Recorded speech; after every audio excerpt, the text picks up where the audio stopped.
lang nasunog ang usa ka building sa Buoy South Elementary School sa Tagbilaran City, Bohol niadto lang August 13. Naapil pagkaugdaw ang ilang library. Mao nga nagpadala og mga libro ug uban pang mga educational materials ang magtiayong langyaw gikan sa California, USA. Sukad pa ni atong 1981, magpadadaan og mga libro ang maong magtiayon sa mga eskwelahan dinhi sa Pilipinas. Baguhay lang niabot ang kinahon nga mga libro alang sa Buoy South Elementary School ug uban pang mga tunghaan sa Bohol.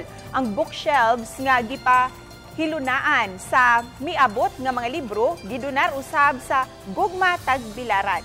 Sa subling pagbukas unya sa klase, magamit na sa mga estudyante ang ilang library nga maoy tinubdan sa kaalam kay reading is empowering.